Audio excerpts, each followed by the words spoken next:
பிதா குமாரன் பரிசுத்தாவின் பேராலே ஆமென். சிம்பிள். மிகவும் பிரியமானவர்களே, இந்த ஜனத்தை எனக்கென்று ஏற்படுத்தினேன் என்று சொல்லி ஏசாயா தீர்க்கதரிசி எழுதின புத்தகம் அதிகாரம் 43வது அதிகாரத்துல 21வது வசனத்துல ஆண்டவர் இவ்விதமாக வெளிப்படுத்துகிறார். இந்த ஜனத்தை எனக்கென்று ஏற்படுத்தினேன். யாருங்க? நம்மள தாங்க.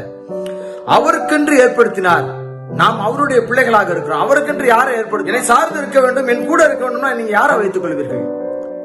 நம்ம ரொம்ப நேசிக்கிறவங்க தான் நம்ம அவருடைய ஜனங்களாக, அவருக்கு பக்கபலமாக நம்ம வைத்துக் கொள்வோம். நம்ம வாழ்க்கையில யோசிச்சு பார்ப்போமே. அது போலதான் ஆண்டவரும் அவரை நம்புகிற பிள்ளைகளை, அவரை விசுவாசிக்கிற பிள்ளைகளை, அவரை ஏற்றுக்கொள்கிற பிள்ளைகளை, அவர்களை ஆண்டவர் அவருக்கென்று சொந்த ஜனங்களாக ஏற்படுத்திக் கொண்டார். நீங்களும் நானும் அப்பேற்பட்ட ஜனக்கூட்டமாக இருக்கிறோம். எல்லாரும் ஒரு ஆமென் சொல்லலாமா?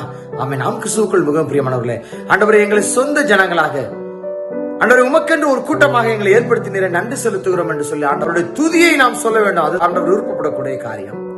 அவர்கள் என் துதியை சொல்லி வருவார்கள் என்று சொல்லி அழகாக குறிப்பிடப்பட்டிருக்கிறது. ஆண்டவரை துதிக்க வேண்டும். அவருடைய சொந்த ஜனமாக நாம் இருக்கிறோம். அவருடைய ஜனக்கூட்டமாக அவருக்கென்று ஏற்படுத்தி இருக்கிறார் நம்மை.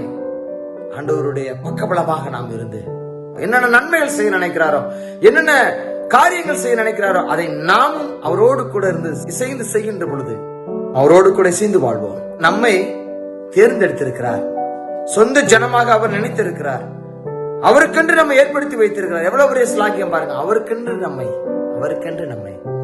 அவருக்கென்று நாம் இருக்கின்ற பொழுது நம்மை வைத்து அவர் பெரிய காரியங்களையும் செய்வார், பெரிய அற்புதங்களையும் நடப்பிப்பார்.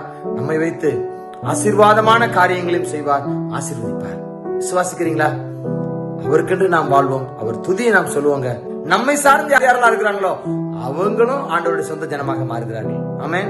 அப்பேற்பட்ட ஆசீர்வாதமான ஸ்லாக்கியத்தை நமக்கு தந்து அவருடைய சொந்த ஜனங்களாக நம்மை மாற்றி அவருடைய துதியை சொல்வதற்கு நம்மை பலப்படுத்தி இன்னும் உற்சாகத்தின் பாதையில நடத்தி, உற்சாகத்தோடு கூட எல்லா விதமான சூழ்நிலையிலும் நடத்தி உதவி செய்வாராக.